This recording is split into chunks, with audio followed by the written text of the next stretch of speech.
Hello बच्चों, कैसे हो आप सब लोग। तो मैं हूँ ज्योति गुप्ता और मैं आपको पढ़ाने आई हूँ क्लास 4 की हिंदी, जो कि आपकी रिमझिम वाली बुक है। इसका जो चैप्टर है वो है 3rd और नाम है चैप्टर का किरमिच की गेंद। और आपको बता दूँ, ये जो आपका जो लेसन है वो 2 पार्ट्स में होगा। ये हमारा पहला पार्ट है, इसके दोनों पार्ट देख लेना तो आपका पूरा चैप्टर कंप्लीट हो जाएगा।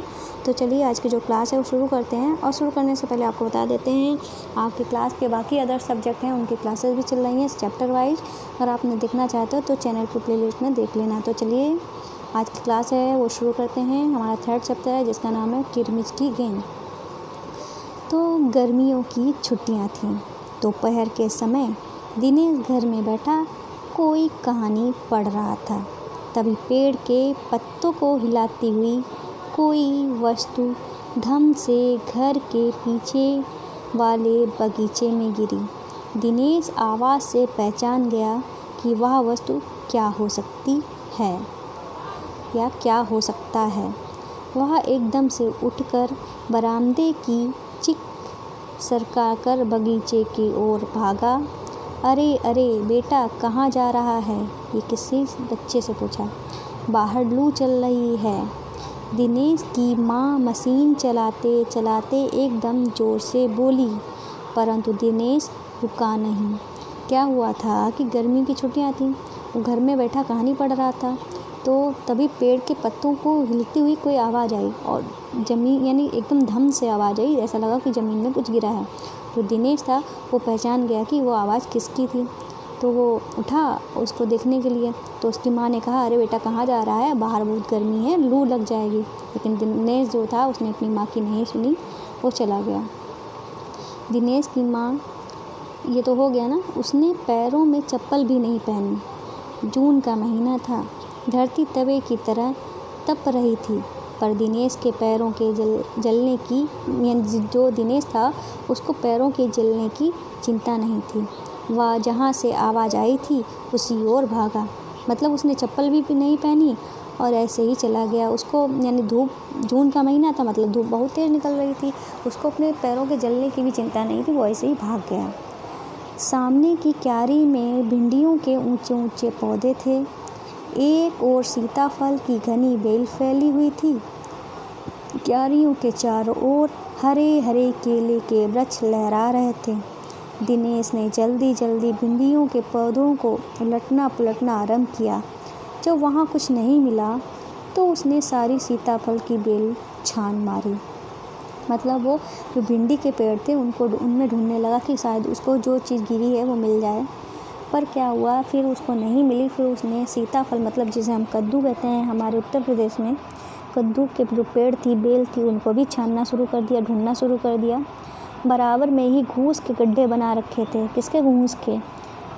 ढूंढते ढूंढते जब उसकी निगाह उधर गई तो उसने देखा कि गड्ढे के ऊपर ही एक बिल्कुल नई चमचमाती किरमिच की गेंद मिली। ये जो गेंद है हमारी ग्रीन कलर की जो होती है उसे किरमिच की गेंद कहते हैं। तो उसको क्या मिला? किरमिच की गेंद मिली। दिनेश ने हाथ बढ़ाकर गेंद उठा ली। लगता था जैसे किसी ने उसे आज ही बाजार से खरीदा है, मतलब बिल्कुल नई थी। उसने उसे क्या किया, उलट पलट कर देखा, किंतु कुछ भी समझ में नहीं आया। नज़र उठाकर उसने पास की तिमंजिला इमारत की ओर देखा। हो सकता हो किसी बच्चे ने इसे ऊपर से फेंका हो, परंतु उस इमारत के इस ओर खुलने वाले सभी दरवाजे और खिड़कियां बंद थे। मतलब वो देख रहा था किसकी गेंद है, तो इधर उधर वो देख रहा था। तो एक 3 मंजिला जो इमारत थी उसको एक तरफ देख रहा था कि शायद यहाँ से किसी बच्चे ने फेंकी हो, पर तो उसके जो खिड़की और दरवाजे थे वो सब बंद थे। छत की मुंडेर से लेकर नीचे तक धूप चिलचिला रही थी। मतलब धूप बहुत तेज़ थी।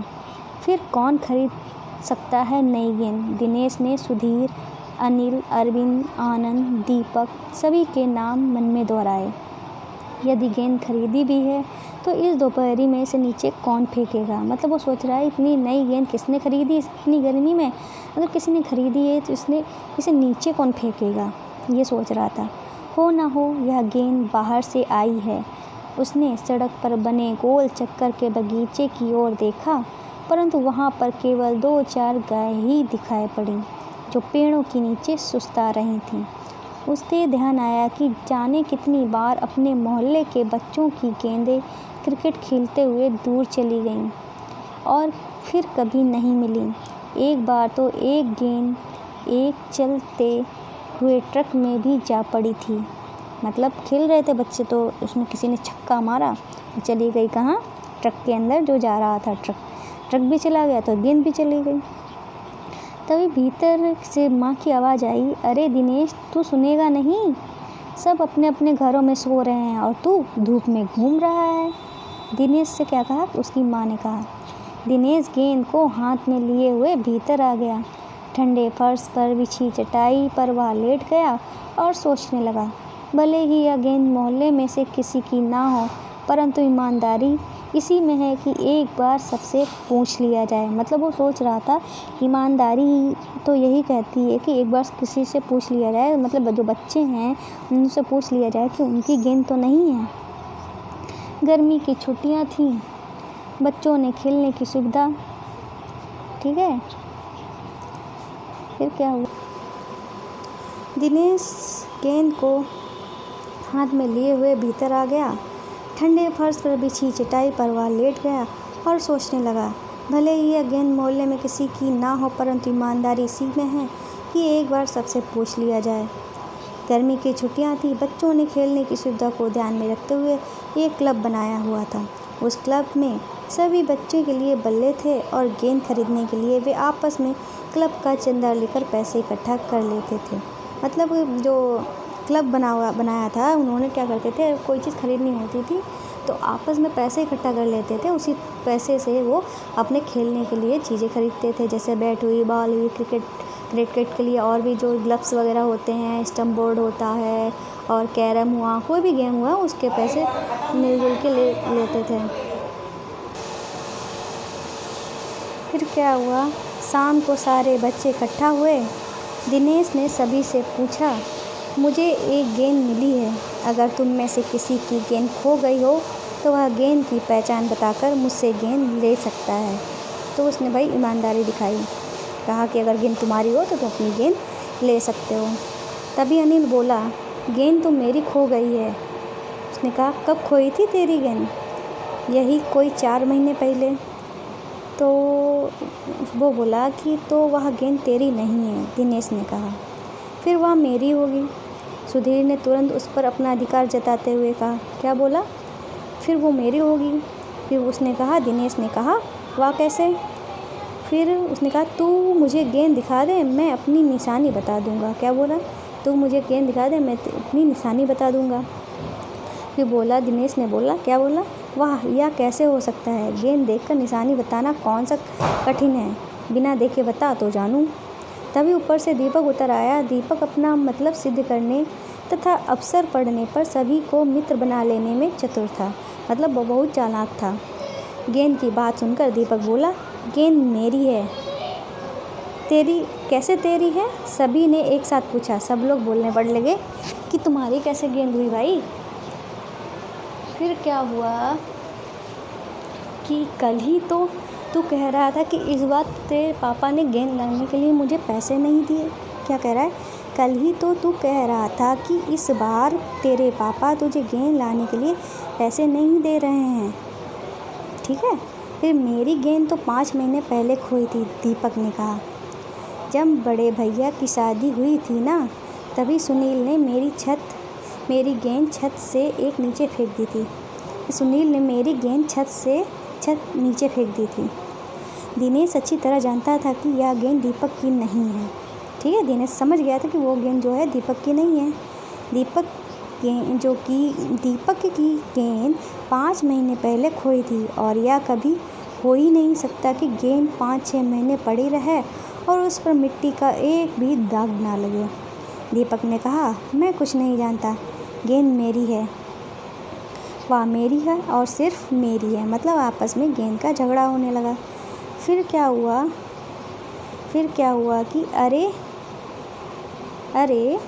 जा बड़ा आया गेंद वाला, क्या सबूत है कि यही गेंद नीचे फेंकी थी? अनिल ने कहा, ठीक है। मतलब आपस में झगड़ा हो रहा था गेंद के लिए। दीपक ने कहा, हाँ सबूत है, मुझे गेंद दिखा दो, मैं फ़ौरन बता दूंगा। दिनेश ने देखा कि झगड़ा बढ़ रहा है। गेंद हथियाने के लिए दीपक सुधीर और सुनील का सहारा ले रहा है। क्या हुआ कि गेंद हथियाने के लिए दीपक जो था सुधीर और सुनील का सहारा ले रहा है। ये आपस में देख सकते हो कि सब लोग मुंह बनाए खड़े हैं और झगड़ा कर रहे हैं। वह जानता था कि यदि गेंद दीपक के पास चली गई तो ये तीनों मिलकर खेलेंगे। अच्छा, मैं गेंद ला रहा हूँ, परंतु जब तक पक्का सबूत नहीं मिलेगा मैं किसी को नहीं दूंगा। किसने कहा? दिनेश ने कहा। मतलब जब तक पक्का सबूत नहीं मिलेगा तब तक मैं गेंद किसी को नहीं दूंगा। फिर क्या हुआ? गेंद आ गई। दीपक उसे देखते ही बोला, यह मेरी है, यही है मेरी गेंद। यह लाल रंग का निशान मेरी ही गेंद पर था। वाह, सभी गेंदों पर ऐसे ही निशान होते हैं। अनिल ने दिनेश का साथ देते हुए कहा। अनिल ने किसका साथ देते हुए कहा? दिनेश का। दीपक ने फिर जोर लगाया, मैं अपने पापा से कहलवा सकता हूँ कि गेंद मेरी है। अरे जा, ऐसे तो मैं अपने बड़े भाई से कहलवा सकता हूँ कि गेंद दिनेश की है, अनिल ने कहा। ठीक है, फिर क्या हुआ? कुछ भी हो, गेंद मेरी है, दीपक ने उसे धरती पर मारते हुए कहा। क्या कहा? ये गेंद मेरी है, दीपक ने कहा। धरती पर टप्पा पड़ते ही मेरी गेंद में से एक ऐसी ही आवाज़ आती थी, तो मेरे साथ बाजार चल। किसने कहा? मेरे साथ बाजार चल, दुकानों पर जितनी गेंदें हैं सभी के टप्पे की आवाज़ ऐसी ही होती है। अनिल ने फिर उसकी बात काट दी। क्या कि उसकी बात जो थी वो काट दी, मतलब बीच में बोल पड़ा। अच्छी बात है, मैं तो इसे सड़क पर फेंक दूंगा। ठीक है, देखूं कैसे कोई खेलेगा। दीपक ने जैसे ही गेंद को सड़क पर फेंकने के लिए हाथ उठाया कि अनिल और दिनेश ने उसे पकड़ लिया। अब दीपक ने रुआं से होते हुए अपना अंतिम हथियार आजमाया। बोला, या तो गेंद मुझे दे दो, नहीं तो मैं इसके पैसे सुनील से लूँगा। अब तो सुनील, दीपक, सुधीर का गुट मजबूत होने लगा था। तीनों का ही कहना था कि गेंद दीपक की है और उसे ही मिलनी चाहिए। दिनेश तब तक चुप था। वास्तव में दिनेश का मन उस समय सबके साथ मिलकर उस गेंद को खेलने का कर रहा था। फिर क्या हुआ कि बोला, अब चुप भी रहो, झगड़ा बाद में कर लेंगे, अपने बल्ले ले आओ, पहले खेल लेते हैं। मतलब उसने कहा पहले खेल लेते हैं, झगड़ा बाद में कर लेना गेंद के लिए। 5 मिनट के भीतर ही खेल आरंभ हो गया। दिनेश बल्लेबाजी कर रहा था। अभी 2-4 बार ही खेला था कि वह चमकदार नई गेंद एकदम जोर से उछली और दरवाजे पार कर सड़क पर जाते हुए एक स्कूटर में बनी सामान रखने की जालीदार टोकरी में जा गिरी। कहाँ गिरी? ये जो टोकरी बनी होती है यहाँ जा गिरी। स्कूटर वाले को शायद पता भी नहीं चला कि उसकी जो स्कूटर थी उसकी टोकरी में गेंद गिर गई है। तेज़ी से चलते हुए स्कूटर के साथ गेंद भी चली गई, मतलब जो गेंद थी वो भी चली गई। फिर क्या हुआ? बच्चे पहले तो चिल्लाते स्कूटर के पीछे भागे, परंतु जल्दी ही सब रुक गए। वे समझ गए थे स्कूटर के पीछे भागना बेकार है। एक पल के लिए सभी ने एक दूसरे की ओर देखा, फिर ठहका मारकर सभी हंस पड़े। ठीक है, सभी हंस पड़े। तो इसका जो पहला पार्ट है वो कंप्लीट हो चुका है और आपका एक्सरसाइज वाला जो पार्ट है वो मैं नेक्स्ट वीडियो में नेक्स्ट डे कंप्लीट कराऊंगी। तो फिर आपको बता दें, जो हमारा चैनल है जोजस स्टडी, इसको तो आपको सब्सक्राइब करना है। अगर कर लिया है तो उसके लिए थैंक यू। और आपको बता दें, आपको बाकी अपने अदर सब्जेक्ट की क्लासेस देखनी हैं, ठीक है, तो आपको क्या करना होगा? आपको प्लेलिस्ट पे जाना होगा। आपकी क्लासेस की, आपके चैप्टर वाइज सारी क्लासेस पड़ी हुई हैं, आप इसमें चले जाना, आपको क्लासेस मिल जाएंगी। और जब आप चैनल पे जाएंगे तो आपको हमारे बाकी के 3 चैनल जैसे कि जोजस किड्स मस्ती, जोजस क्राफ्ट ज्वेलरी, जोजस क्राफ्ट मिल जाएंगे। इनको भी सब्सक्राइब कर लेना है। ये आपका माइंड बूस्ट करेंगे, क्रिएटिविटी वाले चैनल हैं। तो आगे चलते हैं। तो हमारा जो पहला चैनल है जोजस क्राफ्ट, तो इसमें क्या है कि जो बच्चों के लेकर जो वीडियो होती हैं, बच्चों को कैसे क्या सिखाना चाहिए, राइम्स, जानवर के बारे में बताना, लिखना सिखाना, ये सब इसमें बताया गया है।